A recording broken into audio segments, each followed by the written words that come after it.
Hello everyone, स्वागत है बेटा आप सबका हमारे इस नए लेक्चर में कोऑर्डिनेट ज्योमेट्री में। और बेटा आज हमारा सेकंड लेक्चर है स्ट्रेट लाइंस का। जो हमारा लास्ट लेक्चर था वो एक इंट्रोडक्टरी लेक्चर था और मुझे पूरी उम्मीद है कि आपको वो बहुत बढ़िया तरीके से समझ में आया होगा। उसमें मैंने आपको अलग अलग तरीके से बेटा कैसे हम स्ट्रेट लाइन लिख सकते हैं कि पॉइंट स्लोप फॉर्म क्या होता है, 2 पॉइंट फॉर्म क्या होता है, इंटरसेप्ट और स्लोप में अगर आपके पास चीजें दी हुई हो तो आप कैसे इक्वेशन लिख सकते हैं, ये सारी बातें बताई थी। और कुछ जनरल नोट पॉइंट्स और जनरल जो टर्म्स होते हैं कि इंक्लिनेशन किसको बोलते हैं, स्लोप क्या होता है, ग्रेडियंट क्या होता है, ये सारी चर्चा बच्चों लास्ट लेक्चर में हुई थी। आज का लेक्चर अगेन बहुत एक्साइटिंग होने वाला है, फ्रेश बच्चों, थ्योरी भी होगी आज और बहुत सारे सवालों की प्रैक्टिस भी होगी। तो चलिए शुरुआत करते हैं आज के लेक्चर की। लेकिन स्टार्ट करने के पहले बेटा जितने भी बच्चे अब तक हमारे टेलीग्राम चैनल से नहीं जुड़े हैं, ये आपके लिए बेटा मौका है कि नीचे डिस्क्रिप्शन बॉक्स पे दिए हुए टेलीग्राम चैनल को जल्द से जल्द आप ज्वाइन करें। उसे ज्वाइन करने से आपको 2 एडवांटेज है। पहला एडवांटेज बच्चों ये है कि कभी भी आप मेरा कोई भी लेक्चर स्किप नहीं करेंगे अगर आप उस टेलीग्राम चैनल में हैं तो। क्योंकि यूट्यूब में कई बार होता है कि कोई वीडियो दिखना बंद हो जाता है अचानक से, बट अगर आप टेलीग्राम चैनल में जुड़े रहेंगे तो आपको हमेशा ये बात की जानकारी होगी कि कौन से दिन कब कोई नया लेक्चर पोस्ट किया गया। तो जल्दी से आप बेटा टेलीग्राम चैनल को फॉलो करिए। और जो सेकंड बेनिफिट है वो ये है कि यहाँ पर तो हम बहुत सारे सवालों की प्रैक्टिस करेंगे ही, लेकिन उसके अलावा बच्चों आपको और क्वेश्चंस की प्रैक्टिस की जरूरत है। और अब मैं ये एक हैबिट डेवलप करूंगा कि मैं एवरीडे बच्चों कुछ ना कुछ डीपीपी के रूप में आपको या प्रैक्टिस शीट्स के रूप में शेयर करना स्टार्ट करूं। तो जल्दी से ज्वाइन कर लीजिए ताकि आपकी पढ़ाई और बेहतर होते रहे। चलिए बेटा देखते हैं, सवाल से पहले शुरुआत करते हैं कि जो हमने बच्चों थ्योरी लास्ट लेक्चर में पढ़ी थी, अगर हमको उस पर बेस्ड क्वेश्चन करना हो तो पहले अपन उस पर बेस्ड कुछ क्वेश्चन देखते हैं। जैसे मान लीजिए अपने पास बेटा क्वेश्चन एक दिया हुआ है। पहला जो सवाल है आज के लेक्चर का कि a line passes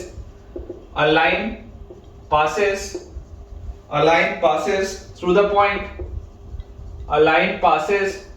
point, कौन से पॉइंट से पास हो रहा है? a line passes through the point 1, 0। ठीक है, a line passes through the point 1, 0। find the equation of the line if find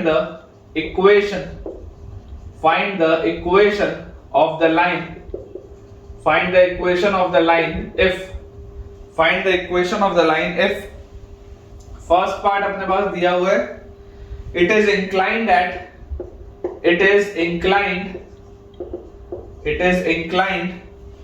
an angle of 3 pi by 8 at an angle of 3 pi by 8 it is inclined at an angle of 3 pi by 8 with positive x-axis and but obviously बच्चों अगर आपको inclination 3 pi by 8 दिया हुआ है तो आप उसको anti clockwise में ही मानेंगे, ठीक है ना। अनलेस वो स्पेसिफिकली दे दे क्लॉकवाइज है तब तक आप उसको एंटी क्लॉकवाइज मान के ही आगे बढ़ेंगे। तो अगर बच्चों आपके पास देखिए एक पॉइंट दिया हुआ है और एंगल ऑफ इंक्लिनेशन दिया हुआ है तो आपको एक चीज पता है कि it passes through the point 1, 0 और इक्वेशन ऑफ द लाइन बताना है। अगर इसका angle of inclination 3 pi by 8 है तो आंसर क्या होना चाहिए? y minus y1 is equal to slope मतलब tan 3 pi by 8। y minus y1 is equal to slope into x minus x1 की जगह बना जाएगा, ये चीज आएगी अपने पास। और यार यहां से मेरे पास आ गया y is equal to tan of 3 pi by 8। tan of 3 pi by 8 को आप क्या लिख सकते हो? 4 pi by 8 minus pi by 8 लिख सकते हैं क्या? मतलब pi by 2 minus pi by 8, मतलब सोच के देखो, इसको मैं लिख सकता हूं cot pi by 8। Basic trigonometry है बेटा, इसको आप cot पाई बाई 8 लिख सकते हैं। और पाई बाई 8 कौन सा एंगल होता है? 22.5 डिग्री। तो यार cot 22.5 क्या होता है? cot 22.5 होता है बेटा √2 + 1।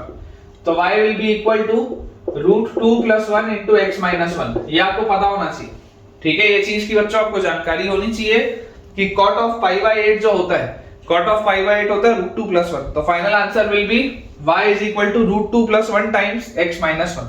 चलिए अगला इसका देखते हैं पार्ट। बहुत सारे बेटा छोटे छोटे मैं आपको इसमें 10 पार्ट कराऊंगा, ये पहला था। सेकंड लिखा हुआ है if it passes through, अब वो किससे पास कर रहे हैं? तो if it passes through 2, 1। तो अब आपके पास बेटा सवाल लिखा हुआ है कि a line passes through the point 1, 0 find the equation of the line if it passes through 2, 1। कि अगर वो 2, 1 से भी पास हुआ तो आपको यहाँ पर दिखाई दे रहा है कि एक पॉइंट दिया हुआ है 1, 0 जिससे पास हो रहा है और दूसरा पॉइंट आपको दिया हुआ है 2, 1 जिससे पास हो रहा है। ये दोनों पॉइंट से बच्चों आपकी लाइन पास हो रही है। देख लो 1,0 से ही पास हो रही है, 2,1 से भी पास हो रही है। तो अगर बेटा वो दोनों ही पॉइंट से पास हो रही है लाइन, तो यहाँ पर तो आप 2 पॉइंट फॉर्म लगा सकते हो। 2 पॉइंट फॉर्म क्या होता है? y माइनस y1, इसको आप y1 बोल दो, तो y minus y1 is equal to slope. और स्लोप क्या लिखेंगे?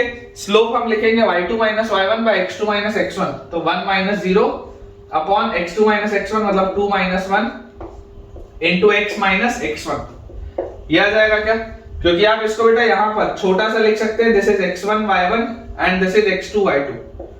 तो आंसर क्या होता है? आंसर होता है y minus y1 is equal to slope into x minus x1। तो x1 y1 तो बच्चों मैंने यहाँ पर ये रख लिया, और ये जो स्लोप है, स्लोप अपन ने लिख लिया y2 minus y1 upon x2 minus x1। ये मैंने आपको करना सिखाया है। तो क्लियरली आप देख सकते हैं आपके पास आंसर बहुत सिंपल सा आ जाएगा कि y will be equal to x minus 1। ठीक है, फर्स्ट वाले पार्ट का ये आंसर था। बॉक्स बना लेते हैं ताकि आपको क्लैरिटी रहे। सेकंड पार्ट का बेटा अपने पास आंसर आ जाएगा y will be equal to x minus 1। ठीक है, y will be equal to x minus 1। तीसरा इसका अपन पार्ट देखते हैं, पार्ट सी। तीसरे पार्ट में लिखा हुआ है it passes through the point of intersection of, it passes through the point of intersection of,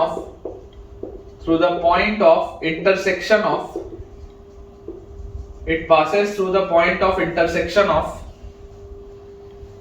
the lines, passes through the point of intersection of the lines y equal to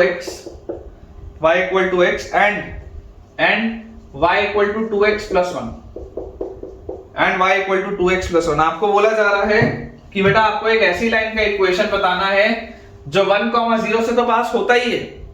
एक ऐसी line का equation बताना है जो 1,0 से तो पास होती ही है, लेकिन उसके साथ साथ इन दोनों के इंटरसेक्शन पॉइंट से भी पास होती है।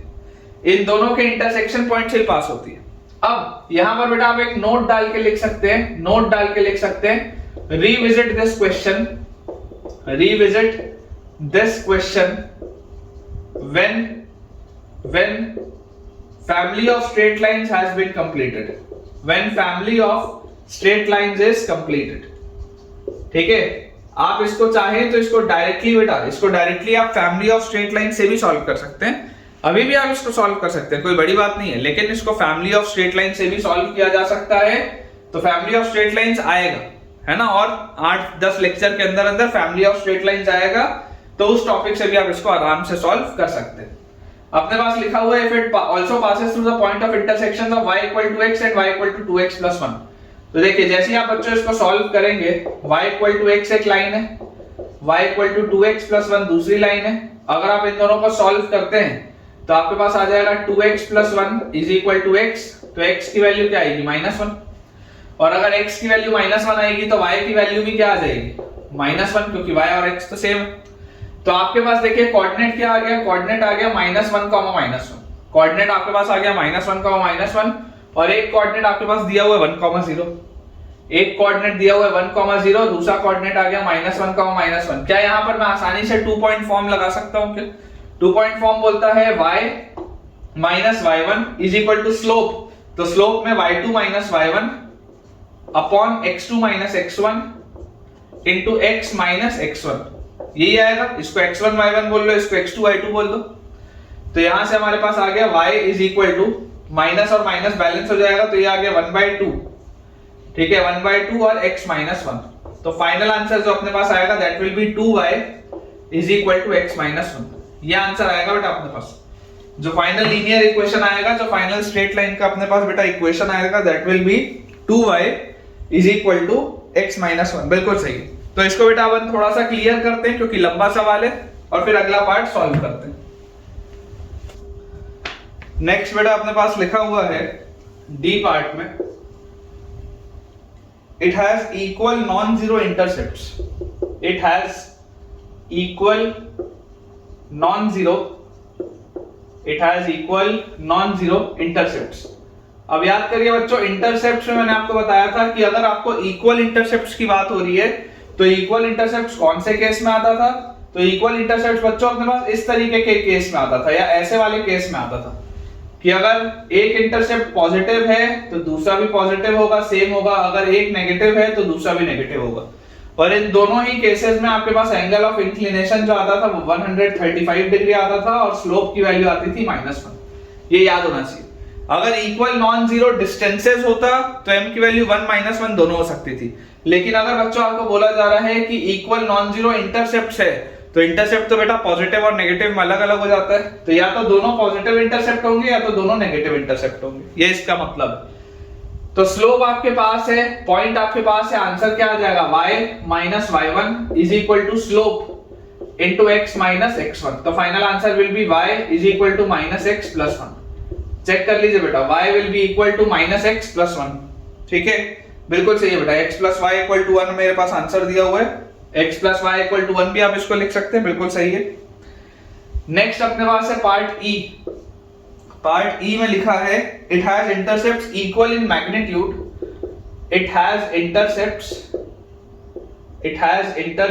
Equal in magnitude, it has intercepts equal in magnitude but opposite in sign,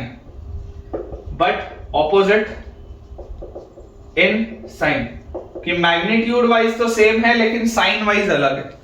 अब बहुत ऑब्वियसली बेटा, भले ये मैंने आपको नोट पॉइंट में नहीं लिखा है लेकिन बहुत ऑब्वियसली आप इस बात को समझ सकते हैं कि बोला जा रहा है it has intercepts equal in magnitude, magnitude wise intercept same है बट साइन ऑपोजिट है। तो यार ये तो इस तरीके की लाइन की बात हो रही है, कि अगर आपके पास एक इंटरसेप्ट नेगेटिव है तो दूसरा पॉजिटिव है, अगर एक पॉजिटिव है तो दूसरा नेगेटिव। बहुत क्लियर सी बात है। ठीक है, तो ये अपने पास बच्चों आ जाएगा y एक्सिस, ये अपने पास आ जाएगा x एक्सिस। क्लियर। और जैसी बच्चों ये चीज अपने पास आई तो यहां से आप देखिए इस केस में एंगल ऑफ इंक्लिनेशन क्या होता है, इस केस में एंगल ऑफ इंक्लिनेशन होता है 45 डिग्री का, 45 डिग्री का होता है और स्लोप होता है बच्चों 1। तो आंसर आपके पास आ जाएगा y - y1 is equal to slope into x - x1।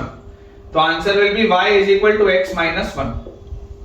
Box बनाते जा रहा हूं बेटा ताकि आपको रिजल्ट्स पता रहे, आंसर्स पता रहे और आप हर सवाल के नीचे बेटा ऐसे बॉक्स बनाइए। ये बहुत बेसिक से क्वेश्चंस हैं लेकिन यही बेटा आपका फाउंडेशन मजबूत करेंगे। अगर आप चाहते हैं कि आपका स्ट्रेट लाइंस मजबूत हो तो आपको ऐसे सवाल पहले बनाने पड़ेंगे, क्योंकि स्ट्रेट लाइंस अगर आपका उड़ा तो आप ये मान लो कि उसके आगे सर्कल और पूरा conic that is parabola, ellipse, hyperbola सब उड़ जाएगा। स्ट्रेट लाइन समझ में आना बहुत जरूरी है, पॉइंट समझ में आना बहुत जरूरी है। तो थोड़ा सा भी अगर बच्चों आपको इनमें डाउट है, आप पॉइंट तो दोबारा देखो, पूरा का पूरा दोबारा देख लो। अगर थोड़ा भी कहीं पर भी आप फंस रहे हो तो 12 लेक्चर्स का था, ढंग से देखो। और स्ट्रेट लाइन तो अभी अभी अपन ने स्टार्ट किया है, मैंने आपको कल ही बोल दिया था बेटा, जो कल फर्स्ट लेक्चर था मैंने आपको तभी बता दिया था कि कम से कम मैं 2 हफ्ता तो लूंगा, स्ट्रेट लाइन मिनिमम चलेगा ही उतना। तो ये अपने पास हो गया पार्ट ई। पार्ट ई का अपने पास बच्चों आंसर आ जाएगा y = x - 1, बिल्कुल सही। इसके बाद पार्ट एफ। एफ में अपने पास लिखा हुआ है it cuts an intercept of 4 units on x axis. Part F में लिखा है it cuts an intercept of 4 units on x axis. It cuts an intercept of 4 units on x axis. ठीक है, कि 4 यूनिट का इंटरसेप्ट कट करता है x axis में। अब अगर x एक्सिस से बच्चों 4 यूनिट का इंटरसेप्ट कट हो रहा है, इसका मतलब ये जरूर कहां से पास होता होगा, it must pass through 4,0। 4 unit का अगर इंटरसेप्ट x एक्सिस पे कट हो रहा है, इसका मतलब 4,0 से वो पास होता होगा। और एक पॉइंट आपके पास है 1,0। अब यार ये तो देखो आपको दिखाई दे रहा है कि कोई एक ऐसी लाइन जो 4,0 से ही पास हो और 1,0 से ही पास हो। यार ये लाइन तो क्या होगी, यार ये लाइन तो आपके पास देख लो आप, इसमें y कोऑर्डिनेट हमेशा 0। ये तो यार अपने को ऐसा दिखाई देता है कि x एक्सिस है। यार ये तो x एक्सिस दिख रही है, देख लो आप, सॉल्व करके देख लो। जैसे आप इसको सॉल्व करोगे आपके पास आएगा y - y1। इसको y1 ले लो या इसको y1 ले लो, फर्क नहीं पड़ता, इसको ले लेते हैं इस बार। तो y - y1 is equal to slope, तो स्लोप आ जाएगा y2 - y1 upon x2 - x1 into x - x1, यही आएगा आपके पास। तो आप देख सकते हैं कि y इज इक्वल टू, ये 0 है पूरा और 0 से मल्टीप्लाई होकर 0, तो y = 0 आ रहा है। और y = 0 क्या होता है बेटा, y = 0 तो x एक्सिस होती है ना, y = 0 ही तो x एक्सिस होती है। This is your x axis basically, इसका आंसर x एक्सिस आएगा। कोई लाइन जो 1,0 से और 4,0 से दोनों से पास हो, 1,0 से और 4,0 से बच्चों कोई लाइन अगर दोनों से पास हो तो वो लाइन कौन सी होगी? एक्स एक्सिस होगी। एक्स एक्सिस जो होती है, एक्स एक्सिस का इक्वेशन क्या होता है? एक्स एक्सिस का इक्वेशन होता है y इक्वल टू 0 और y एक्सिस जो होती है, y एक्सिस का इक्वेशन होता है x इक्वल टू 0, क्योंकि उस पूरी लाइन में x की वैल्यू 0 होती है, ये वाली पूरी लाइन में y की वैल्यू 0 होती है। याद करिए, तभी तो कल मैंने आपको नोट पॉइंट में लिखाया था कि कोई भी जो हॉरिजॉन्टल लाइन होती है, कोई भी जो हॉरिजॉन्टल लाइन होती है वो हमेशा क्या होती है? y इक्वल टू कांस्टेंट के फॉर्म की होती है, क्योंकि वो हमेशा x एक्सिस के पैरेलल होगी, y इक्वल टू कांस्टेंट के फॉर्म की। और कोई भी जो वर्टिकल लाइन होती है वो हमेशा x इक्वल टू कांस्टेंट के फॉर्म की होती है, मतलब कि वो हमेशा किसके पैरेलल होगी? y एक्सिस के। तो इसका बच्चों अपने पास जो आंसर आएगा, f वाले पार्ट का जो अपने पास आंसर आ जाएगा, that will be x axis which is y equal to 0। Next अपने पास बच्चों लिखा हुआ है G वाला जो पार्ट है, उसमें अपने पास लिखा हुआ है it cuts an intercept of -3 units on y axis. It cuts an intercept of -3 units on y axis. It cuts an intercept of -3 units on y axis. ये अपने पास सवाल है। It cuts an intercept of -3 units on y axis. इसका क्या मतलब है? इसका बच्चों बहुत सिंपल सा मतलब है कि यार अगर -3 यूनिट्स का इंटरसेप्ट कट हो रहा है y एक्सिस में, तो आप समझियो कि इट मस्ट पास थ्रू कहां से पास होता होगा? It must pass through 0, -3। 0, -3 से पास होना चाहिए। ये बात 100% श्योर है कि अगर -3 यूनिट्स का बच्चों इंटरसेप्ट कट कर रहा है y एक्सिस में, मतलब कि 0, -3 से पास हो रहा होगा। और दूसरा पॉइंट आपके पास दिया हुआ है 1,0। दूसरा पॉइंट आपके पास दिया हुआ है 1,0। अगर आप इसको x1 y1 और इसको x2 y2 बोल दें तो y minus y1 is equal to slope, तो y2 minus y1 upon x2 minus x1 into x minus x1। यही आएगा अपने पास रिजल्ट। तो यार यहां से क्या आ गया? y plus 3 is equal to, ये आ गया आपके पास 3 इंटू x, तो आपके पास इक्वेशन आ गया y equal to 3x minus 3। Final बच्चों अपने पास जो आंसर आ जाएगा पार्ट जी का, that will be y is equal to 3x minus 3। बिल्कुल सही, y is equal to 3x minus 3। इसके बाद नेक्स्ट है अपने पास पार्ट h। h में अपने पास बच्चों लिखा हुआ है it cuts equal non zero distances. It cuts equal non zero distances. It cuts equal non zero distances. It cuts equal non-zero distances on coordinate axis from the origin. On coordinate axis from origin. On coordinate axis from origin. क्या बोला जा रहा है? It cuts equal non-zero distances. अब equal non-zero distance मतलब याद करो, distance वाले केस में मैंने आपको बताया था कि डिस्टेंस तो हमेशा मैग्नीट्यूड वाइज लिया जाता है, और मैग्नीट्यूड वाइज अगर लेगा तो स्लोप बेटा आपके पास 1 भी हो सकता है और -1 भी हो सकता है, दोनों ही पॉसिबिलिटी है। अगर इक्वल डिस्टेंस हो रहा है और नॉन जीरो डिस्टेंस है तो याद करिए नोट पॉइंट में लिखाया है m की वैल्यू +-1 दोनों होना पॉसिबल है। तो इक्वेशन क्या आ जाएगा अपने पास? y माइनस y1, ओरिजिनल तो कहां से पास हो रहा था? 1,0 से, तो y minus y1 is equal to slope into x minus x1। या तो ये ऐसा हो सकता है इक्वेशन, या आपके पास हो सकता है y minus y1 is equal to slope, तो -1 इंटू x माइनस x1। दोनों ही पॉसिबल है। ठीक है, तो एक इक्वेशन आपके पास आ गया y equal to x minus 1। Part h में y equal to x minus 1 आ गया एक रिलेशन, और बेटा आपके पास दूसरा रिलेशन आएगा that will be y is equal to -x plus 1, है ना। अगला रिलेशन आ जाएगा यहां से y will be equal to -x plus 1। बिल्कुल सही। h के बाद पार्ट i, ठीक है, y is equal to -x plus 1, ये अपने पास आ गया। पार्ट i में बच्चों अपने पास लिखा हुआ है it is equally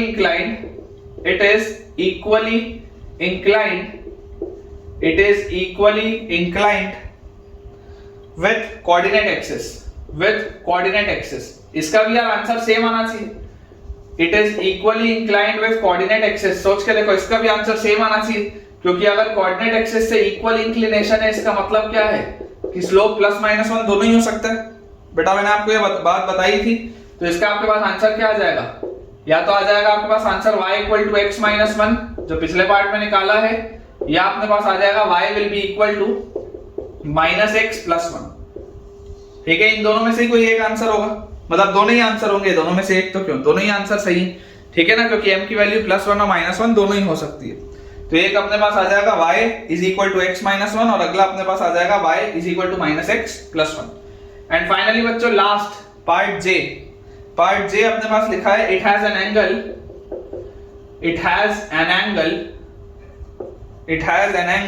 of 30 degree with positive y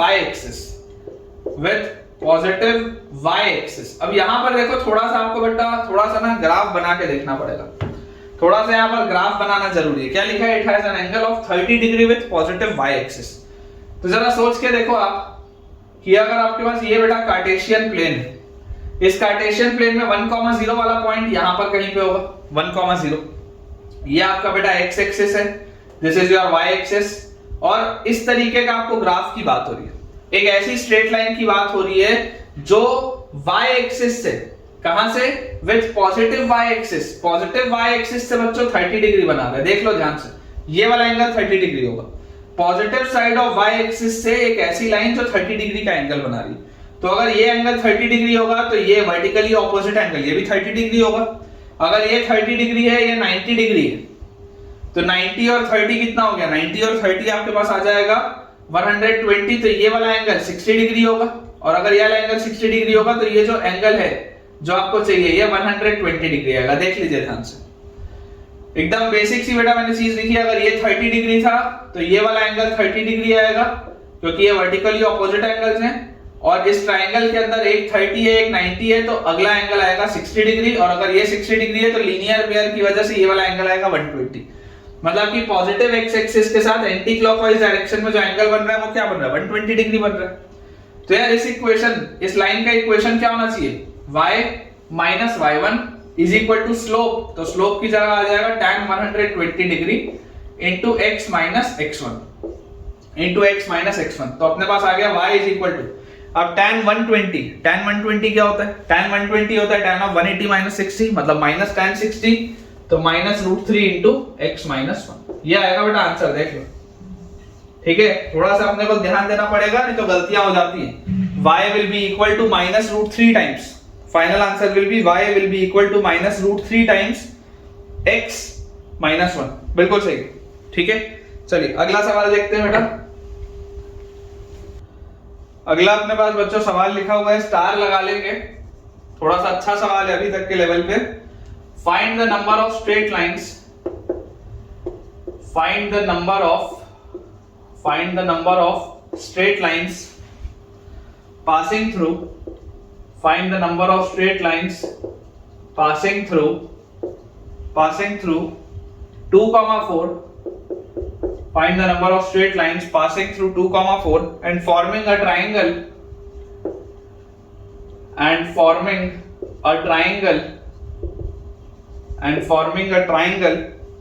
of 16 square centimeter with the coordinate axis, with the coordinate axis। ये अपने पास बेटा सवाल लिखा है, ठीक है। अब देखिए इस सवाल की ब्यूटी क्या है, आपको क्या चीज सीखने को मिलती है कि आपको बोला जा रहा है find the number of straight lines passing through the point 2,4। अगर आप सिर्फ इतना सा देखें कि कितनी स्ट्रेट लाइंस होंगी जो 2,4 से पास होती हो, तो इनफाइनाइट स्ट्रेट लाइंस हो सकती हैं जो 2,4 से पास होती हो। लेकिन आपको चाहिए कि जो कि ट्राइंगल कोऑर्डिनेट एक्सिस के साथ जो बना रही होंगी वो 16 स्क्वायर सेंटीमीटर का, या 16 स्क्वायर यूनिट्स बोल लो, एक ही बात, 16 स्क्वायर यूनिट्स एक ही बात। तो आप इस बात को समझिए बेटा कि अगर आपके पास ये कार्टेशियन प्लेन दिया हुआ है, कार्टेशियन प्लेन में आपने एक्स एक्सिस और वाई एक्सिस बना लिया है, और आपको यहाँ पर दिख रहा है कि 2,4 से आपको लाइन को पास कराना है, तो 2,4 कहीं यहाँ पर होगा, इस तरीके से आपके पास कहीं पर होगा, और ये एक बेटा आपके पास ऐसी लाइन है, ये आपके पास एक लाइन है जो 2,4 से पास हो रही है। लेट अस से दिस इज योर पॉइंट 2,4। अब अगर मैं स्लोप को, अगर बेटा मैं स्लोप को मान लूं m, अगर बच्चों मैं स्लोप को मान लूं m, तो मेरे पास इस स्ट्रेट लाइन का इक्वेशन क्या होगा? y minus y1 is equal to slope into x minus x1। यही होना चाहिए मेरे पास इक्वेशन। अगर मैं स्लोप को m मान लूं तो y minus y1 is equal to slope into x minus x1। थोड़ा सा अगर इसको अपन सिस्टमैटिकली लिखें तो अपने पास आ जाएगा y is equal to mx और प्लस 4 माइनस 2m। देख लो ये आपके पास आएगी straight line general, y is equal to mx और प्लस 4 माइनस 2m। ये आपके पास स्ट्रेट लाइन आ गई जनरल। अब मैं आपको बोलता हूं कि यार ये स्ट्रेट लाइन में अगर आप मान लो देखना चाहते हो कि ये वाला पॉइंट और ये वाला पॉइंट कौन सा है, मान लेते हैं ये आपके पास वर्टेक्स A है, ये वर्टेक्स B है, this is your origin O। तो आपको बेसिकली बोला जा रहा है forming a triangle of 16 square units with coordinate axis. जो लाइन कोऑर्डिनेट एक्सिस के साथ 16 स्क्वायर सेंटीमीटर या 16 स्क्वायर यूनिट्स का एरिया बना रही है, मतलब कि आपको बच्चों क्वेश्चन में एरिया ऑफ ट्रायंगल AOB 16 दिया हुआ है। क्वेश्चन में आपके पास एरिया ऑफ ट्रायंगल AOB कितना दिया हुआ है 16। ये जो लिखा है ना area of triangle AOB, this is your 16, ये आपको दिया हुआ है।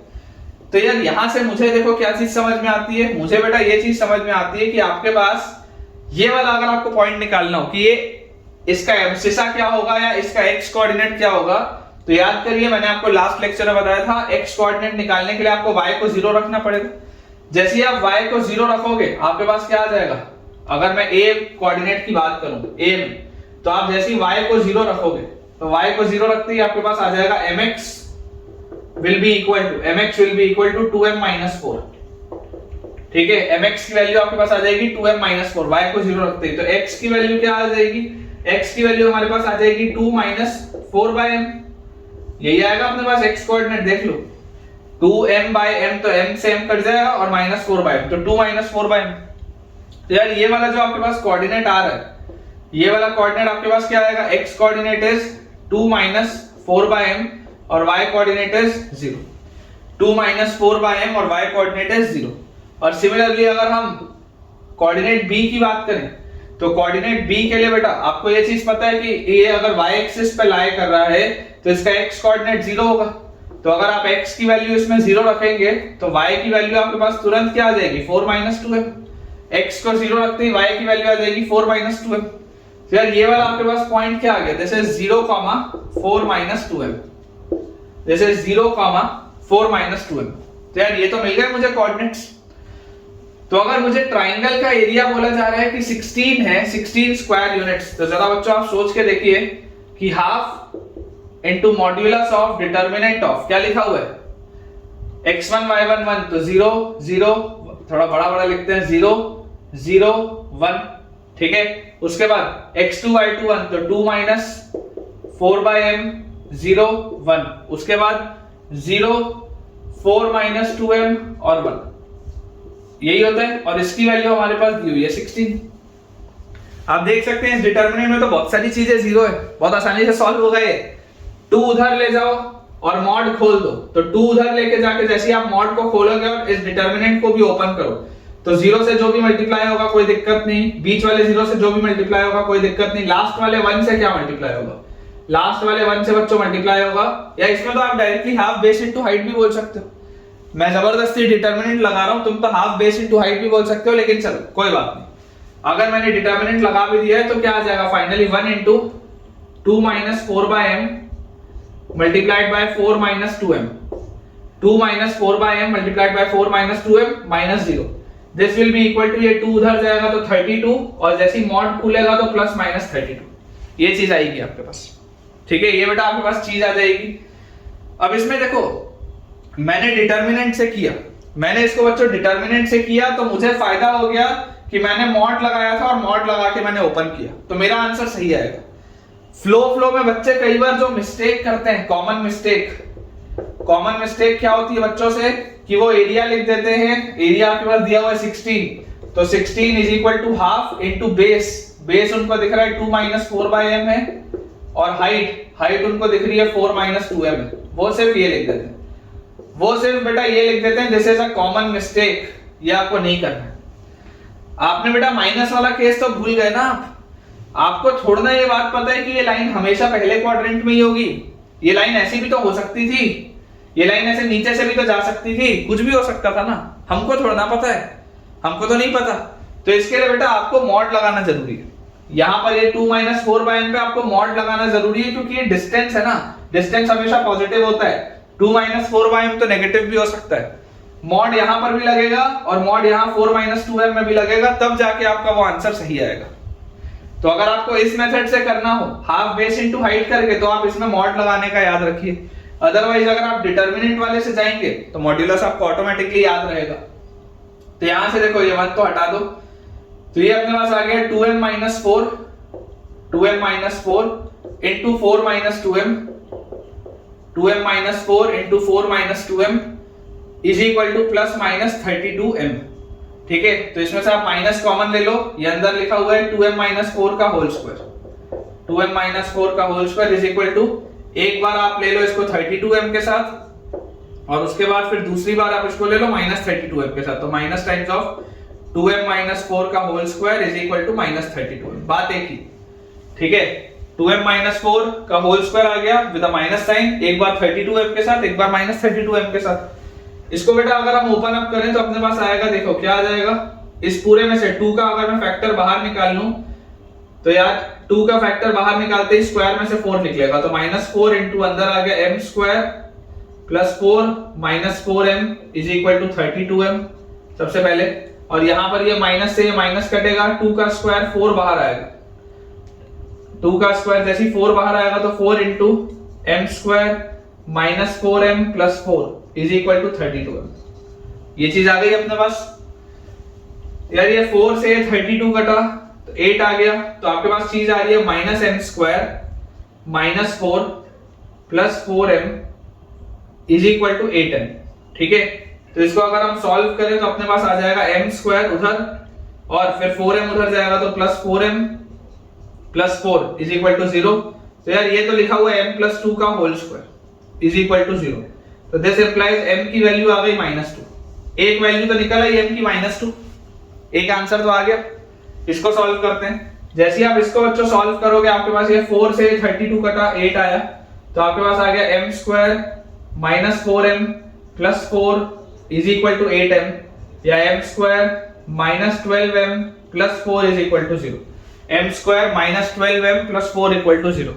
तो यार यहां से m की वैल्यू क्या आई, m की वैल्यू आई -b plus minus root over b square minus 4ac, तो -4 इंटू a इंटू c, तो -16/2 ये आ जाएगा आपके पास। क्लियरली बेटा देखो आप देख सकते हो, इसको सॉल्व करने की अलग से जरूरत नहीं है, या चलो कर लो 144 एक बार देख लेते हैं, b स्क्वायर माइनस 4ac। ठीक है, 144 में से बेटा अगर 14 जाएगा तो 130 आएगा और 2 और गया तो 128 आएगा। ठीक है, यहाँ पर अंदर जो है रूट के अंदर आप चाहें तो डायरेक्टली 128 भी लिख सकते हैं, 128 को भी आप लिख सकते हैं। जैसे आप ये चीज लिखेंगे तो 128 क्या होता है, 128 होता है 64 इंटू 2, मतलब कि दिस विल बी 8√2। ये जो रूट ऑफ 128 लिखा हुआ है this can be written as 8√2। ठीक है ना, क्योंकि 8 जब अंदर जाएगा तो 64 बन के जाएगा, 64 इंटू 2 128 आ जाएगा। 2 का फैक्टर अगर कट कर दूं तो m की वैल्यू आ जाएगी 6 प्लस माइनस 4√2, ये आंसर आएगा बेटा। m की वैल्यू आपके पास आ जाएगी 6 प्लस माइनस 4√2। तो आप देख सकते हैं टोटल अपने पास 3 m के वैल्यूज आ रहे हैं और तीनों ही सही है। ऐसा कोई भी केस नहीं है जिसकी वजह से आप बोल सकें कि नहीं आपको कोई एक चीज रिजेक्ट करनी पड़ेगी, ऐसा कहीं भी नहीं। क्लियरली आपको दिख रहा है m की वैल्यू -2 भी हो सकती है, m की वैल्यू 6 प्लस 4√2 भी हो सकती है, और बच्चों m की वैल्यू 6 माइनस 4√2 भी हो सकती है। तो जो हमने मेरा सवाल पूछा हुआ है find the number of straight lines, तो total number of straight lines कितनी हो जाएंगी, total number of straight lines हो जाएंगी 3। टोटल नंबर ऑफ बच्चों स्ट्रेट लाइंस हो जाएंगी 3, और उनमें अगर आप चाहें तो उनका इक्वेशन भी आपको मिल जाएगा, क्योंकि m की वैल्यू जैसी आपने निकाल ली तो ये जनरल इक्वेशन मैंने लिखा हुआ है। ठीक है, आई होप बेटा ये आपको क्लियर अच्छे से हो गया होगा। ठीक है बेटा, तो अपन ने 3 फॉर्म में लाइन देखा था, ठीक है ना, हमने लास्ट लेक्चर में 3 फॉर्म में लाइन देख लिया था। मैं आपको 4th फॉर्म कराता हूं। ठीक है, चौथा फॉर्म जो लाइन का है that is intercept form. 4th form is intercept form, again very important intercept form. Intercept form क्या होता है कि इमेजिन करिए अगर मेरे पास ये y एक्सिस दिया है, ये x एक्सिस दिया हुआ है, और आपको बोला जा रहा है कि एक स्ट्रेट लाइन है। आपके पास एक स्ट्रेट लाइन है जो x एक्सिस को किसी पॉइंट a, 0 पर कट करती है और y एक्सिस को किसी पॉइंट 0, b पर कट करती है। x एक्सिस को बच्चों किसी पॉइंट a, 0 पर कट करती है, y एक्सिस को किसी पॉइंट 0, b पर कट करती है। इसका मतलब अगर आपको गिवन है कि x इंटरसेप्ट जो है, x इंटरसेप्ट आपके पास है a और जो y इंटरसेप्ट है, y इंटरसेप्ट आपके पास दिया हुआ है b। ये अपने पास बेटा चीज लिखिए, x इंटरसेप्ट a है और y इंटरसेप्ट b है। तो बोला अपने को जा रहा है बेटा कि स्ट्रेट लाइन का इक्वेशन क्या होगा। ठीक है, इंटरसेप्ट फॉर्म में डायरेक्टली स्ट्रेट लाइन का इक्वेशन क्या होगा, तो इसको भी डिराइव अपन करते हैं। अगर हम 2 पॉइंट फॉर्म से सोचे तो 2 पॉइंट फॉर्म ये बोलता है कि ये लाइन a, 0 से और 0, b से पास हो रही है। 2 पॉइंट फॉर्म ये बोलता है कि ये a, 0 से और 0, b से पास हो रही है। तो आपके पास इक्वेशन क्या होता है, y minus y1 is equal to slope, तो y2 minus y1 upon x2 minus x1 into x minus x1। यही होता है क्या, देख लो 2 point form y minus y1 is equal to slope, मतलब y2 minus y1 upon x2 minus x1 into x minus x1। ये अपने पास answer होता है।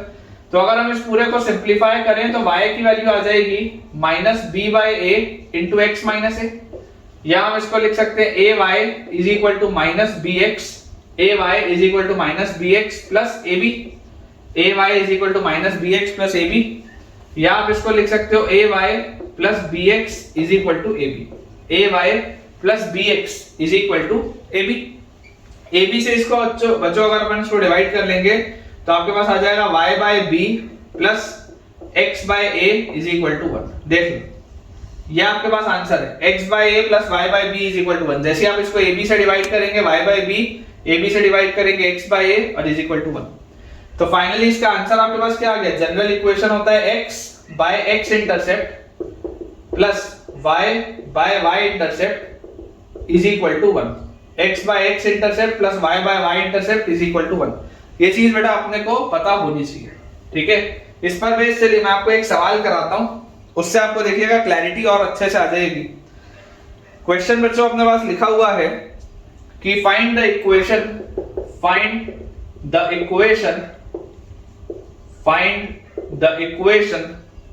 of a straight line,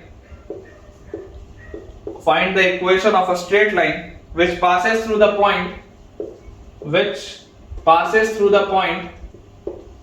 find the equation of a straight line which passes through the point 1, 2, which passes through the point 1, 2 if x intercept is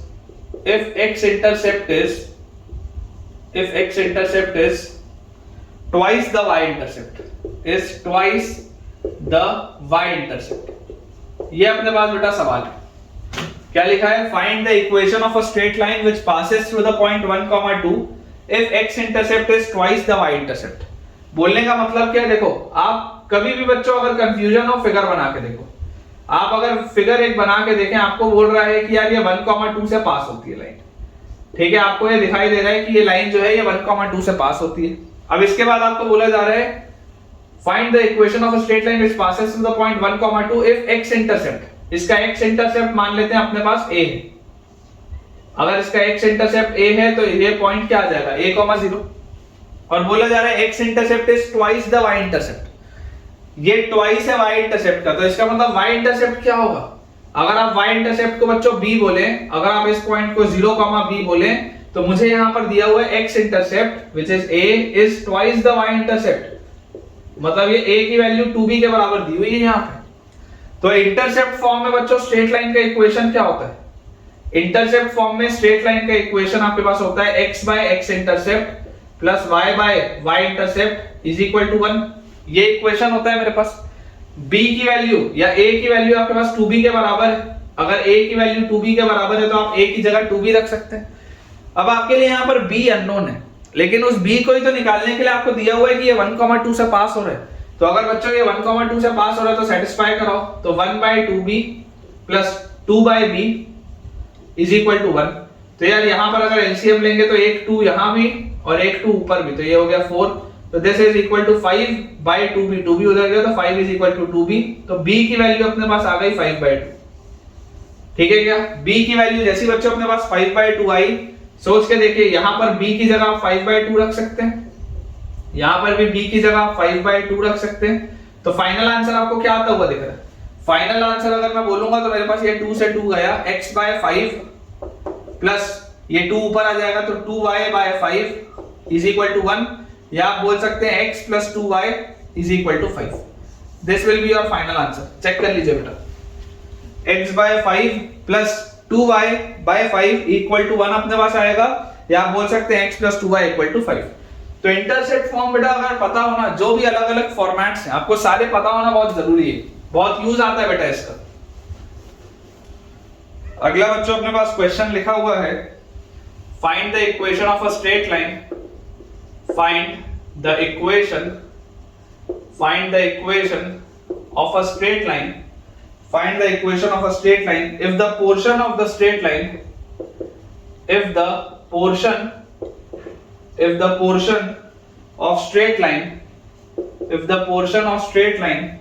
between the coordinate axis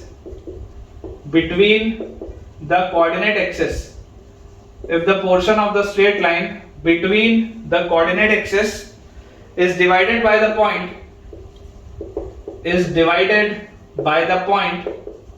between the coordinate axis is divided by the point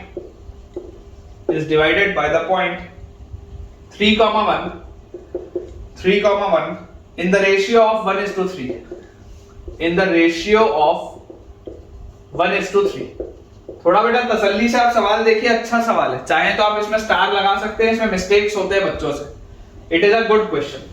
लिखा है find the equation of a straight line if the portion of straight line between the coordinate axis is divided by the point 3,1 in the ratio of 1:3।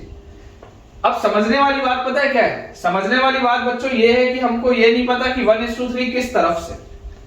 आप assume नहीं कर सकते कि x axis की तरफ से या y एक्सिस की तरफ से, नहीं, गलत हो जाएगा सवाल। आपको बोला जा रहा है कि अगर एक स्ट्रेट लाइन है और इस स्ट्रेट लाइन के ऊपर एक पॉइंट लाई करता है दैट इज 3,1, ये स्ट्रेट लाइन के ऊपर ये एक पॉइंट लाई करता है 3,1, और अगर आपको बोला जा रहा है is divided by the point 3,1 in the ratio 1:3 portion of straight line between the coordinate axis, मतलब कि यहां से लेकर यहां तक का जो हिस्सा है ये 1:3 में डिवाइडेड है। तो बेटा ये 1:3 ऐसा भी हो सकता है, और अपने पास जो फिगर था वो ऐसा भी कुछ हो सकता है कि अगर यहां पर आपके पास ये 3,1 हो तो ये 3 हो जाए और ये 1 हो जाए, ऐसा भी हो सकता है। 1:3 जो आपके पास है बच्चों, ये 1:3 आपका y एक्सिस की तरफ से भी हो सकता है और ये 1:3 आपका x एक्सिस की भी तरफ से हो सकता है। It is quite possible. आपको नहीं पता, आपको सवाल में दिया नहीं है, ये तो लिखा है it is divided by the point 3,1 in the ratio 1:3, खत्म।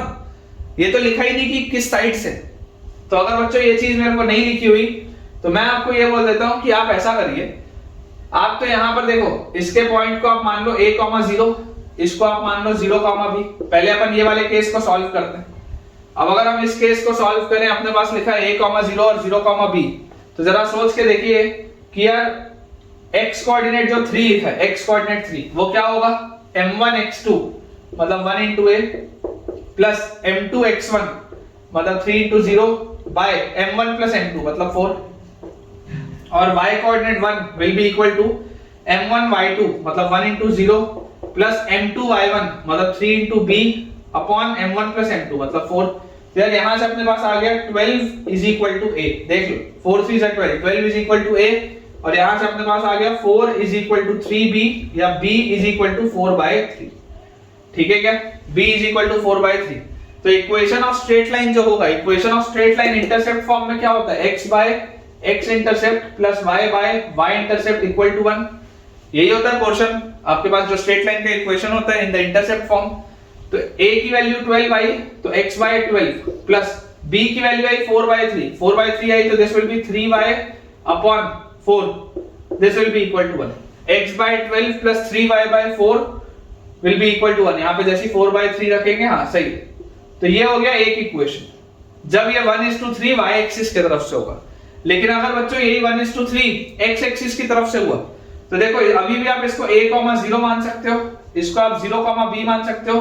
अब इस केस में है ना, this is your case 1, this is your case 1 and this is your case 2, दोनों ही सही क्योंकि सवाल में मेंशन नहीं है कि 1:3 किस तरफ से। तो अगर बच्चों मैं केस 2 देखूं तो मेरे पास आ जाएगा x coordinate 3 will be equal to m1 x2, तो m1 x2 मतलब 3 into a plus m2 x1 मतलब 1 into 0 upon m1 plus m2 मतलब 4, और y coordinate 1 will be equal to m1 y2 मतलब 3 into 0 प्लस m2 y1 मतलब 1 into b upon m1 plus m2 मतलब 4। तो यहां से अपने पास क्या आ जाएगा 4 3 12 इज इक्वल टू 3a, तो a की वैल्यू आएगी 4, और यहाँ पे अपने पास आ जाएगा 4 इज इक्वल टू 3 into 0 तो 0 प्लस b, यह आ गया अपने पास a का वैल्यू भी 4 और b का वैल्यू भी 4। तो equation of line in the intercept form क्या होता है x by a plus y by b is equal to 1, तो x बाय x इंटरसेप्ट मतलब 4 plus y by y intercept मतलब 4 इज इक्वल टू 1, या इसको आप कॉमन लिख के x plus y equal to 4 भी लिख सकते हैं, आपकी इच्छा के ऊपर। तो अपने पास आंसर आ जाएगा x plus y equal to 4 यहां से, और अगला आ जाएगा x by 12 plus 3y by 4 is equal to 1। बिल्कुल सही है बेटा, बिल्कुल सही। नेक्स्ट अपने पास बच्चों सवाल लिखा हुआ है, if the variable line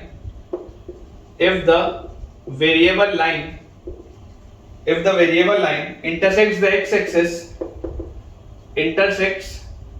x-axis if the variable line intersects the x-axis at a and y-axis at b and y-axis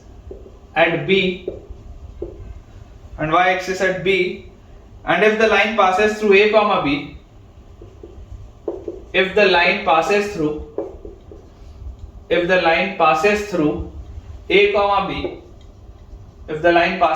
a comma b, find the locus of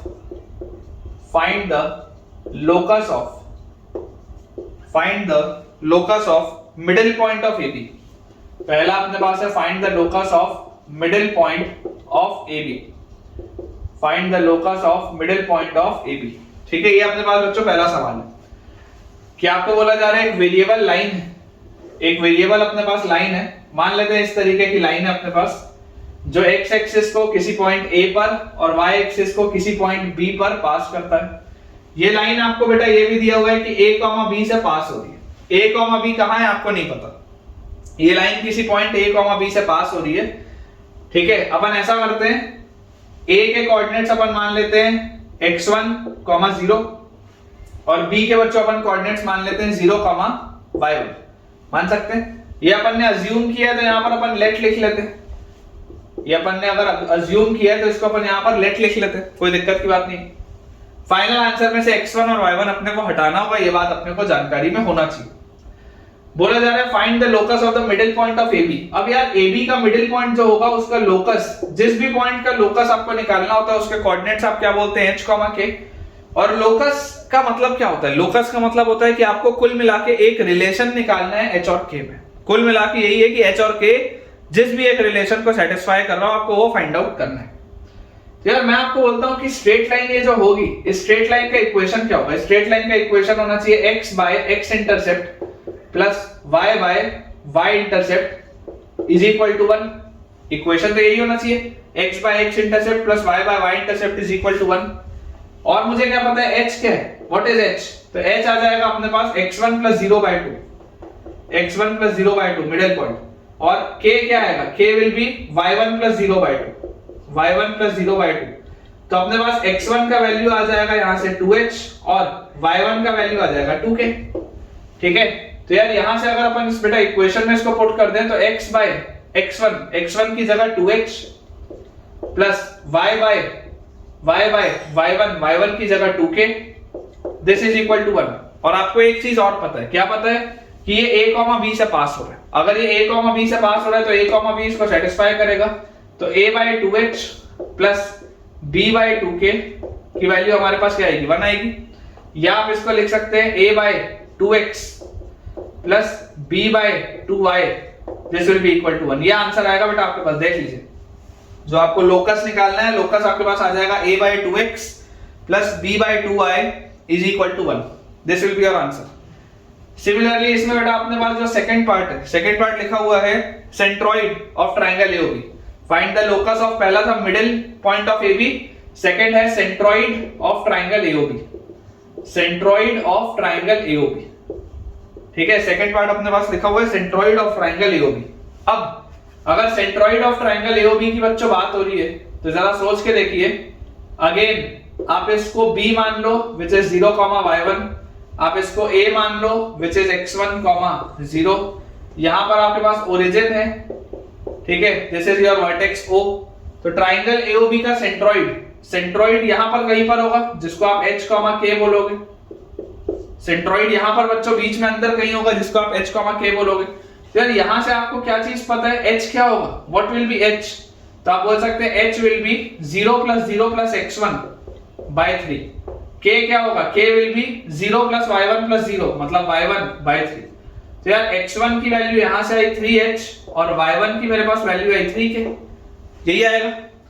straight line का इक्वेशन तो आप अभी भी क्या लिखोगे, x/x intercept plus y/y intercept is equal to 1। Straight line तो अभी भी यही है, लेकिन अब x1 की जगह आप क्या लिख सकते हैं, 3h। तो x/3h प्लस y/k1 की जगह y1 की जगह 3k इज इक्वल टू 1, यही लिखेंगे। x/3h plus y/3k is equal to 1। और अभी भी बच्चों ये जो लाइन है ये किसी पॉइंट a, b से पास हो रही है। ये a, b कौन सा पॉइंट है मुझे नहीं पता, लेकिन क्योंकि a, b सवाल में लिखा हुआ है तो आप इसको फाइनल आंसर में तो लिख ही सकते हैं। तो आंसर इस केस में क्या आ जाएगा, a/3x plus b/3y will be equal to 1। a/3x plus b/3y will be equal to 1। ये अपने पास बेटा फाइनल आंसर आएगा, चेक कर लीजिए। a/3x plus b/3y is equal to 1। अगला बेटा अपने पास सवाल लिखा है। अब ऑल्दो ये पॉइंट चैप्टर में मैं करा सकता था, कोऑर्डिनेट ज्योमेट्री का ये इसमें करा देते हैं, अच्छा सवाल है। Suppose ABC is a triangle suppose ABC is a triangle with three acute angles A, B and C। तीनों acute हैं, with three acute angles A, B and C। The point whose coordinates are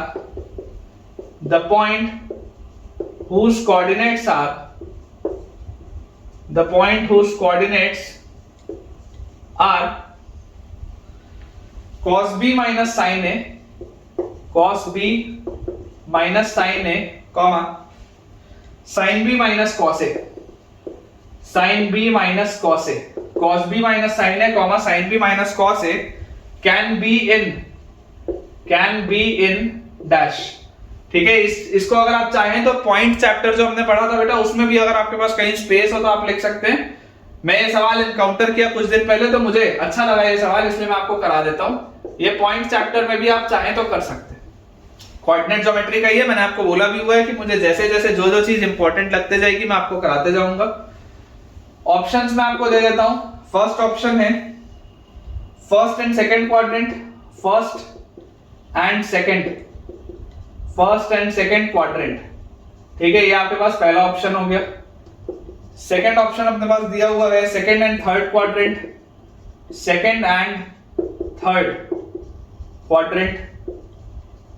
third quadrant के बाद third option अपने पास दिया हुआ है third and fourth quadrant and last option बेटा आपके पास दिया हुआ है सेकंड क्वाड्रेंट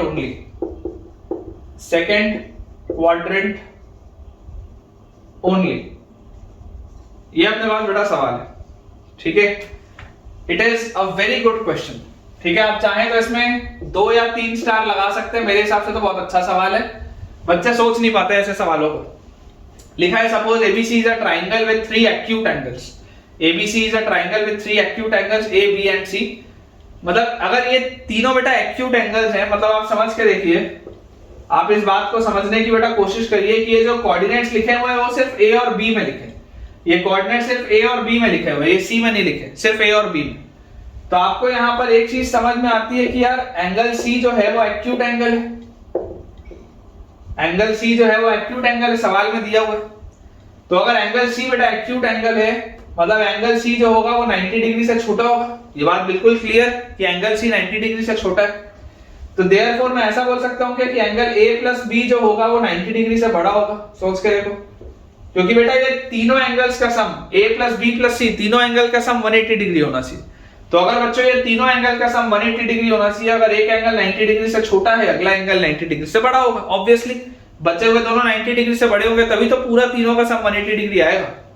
ये पूरा बेटा खेल यहां पर है, ये यहां पर पूरा का पूरा खेल है आपके पास। देखो ध्यान से, बेटा जैसे ही आपने बोल दिया A plus B greater than 90 degree है, तो आप बोल सकते हैं angle A will be greater than, या एंगल B ऐसा लिख लेते हैं, angle B will be greater than 90 minus A, ऐसा बोल सकते हैं। Angle B will be greater than 90 minus A।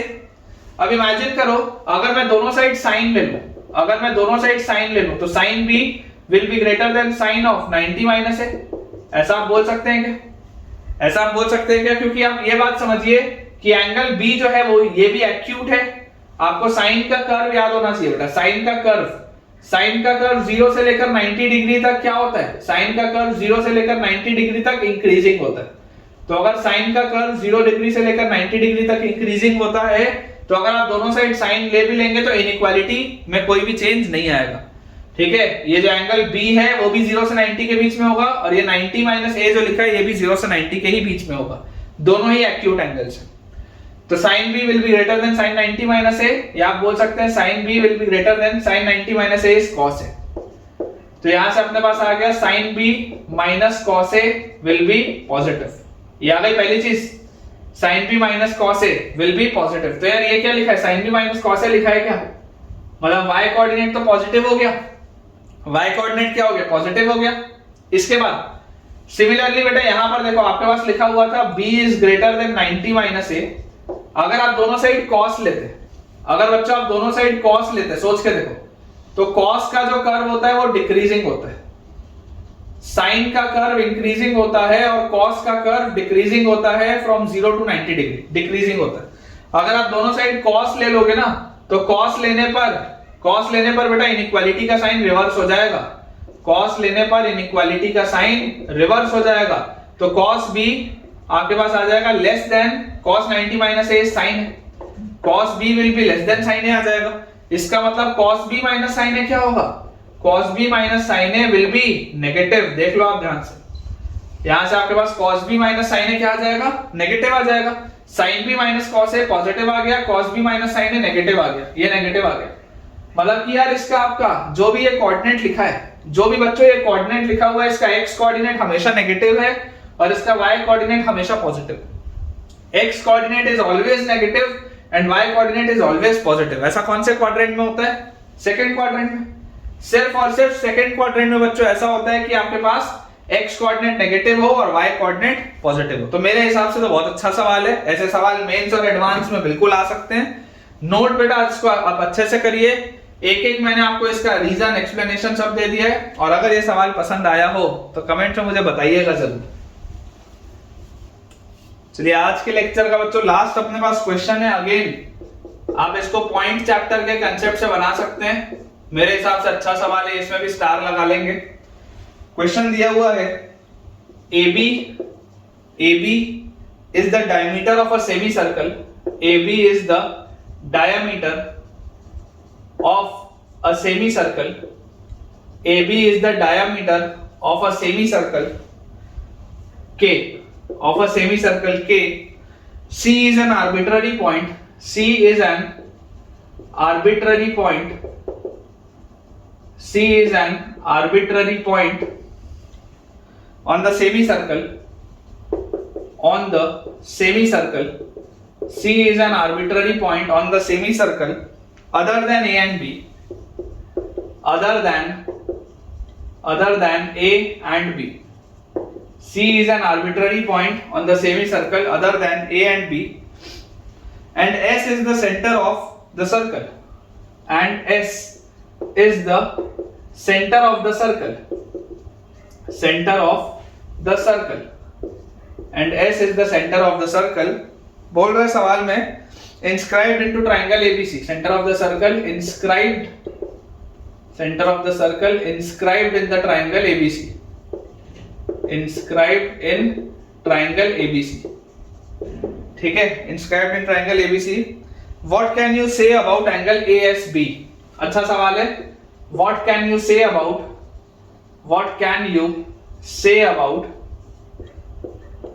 Angle ASB? Again बहुत अच्छा सवाल है बेटा, काफी अच्छा सवाल है। क्या लिखा हुआ है? AB is the diameter of a semi circle K। आपके पास बच्चों एक सेमी सर्कल है, इस तरीके से अपन एक सेमी सर्कल बनाते हैं, और इस सेमी सर्कल का बच्चों जो डायमीटर है वो आपको दिया हुआ है AB। ये जो AB लिखा हुआ है, this is the diameter of the semi circle K। ये सेमी सर्कल जो है this is K। C is an arbitrary point on the semi circle. इस सेमी सर्कल के ऊपर कोई भी एक पॉइंट है C अदर देन A और B। A और B के अलावा कोई भी एक पॉइंट है C। And S is the centre of the circle inscribed in triangle ABC। तो आपको बोला जा रहा है ये जो ट्रायंगल ABC होगा, ये हमारे पास जो ट्रायंगल ABC होगा, इस ट्रायंगल ABC में कोई भी आपने एक सर्कल को इंस्क्राइब किया। S is the centre of the circle inscribed in a triangle ABC। इसके अंदर आपने कोई भी एक बेटा सर्कल को इंस्क्राइब किया है, तो अपन ऐसे डॉटेड बेटा फिगर बना लेते हैं।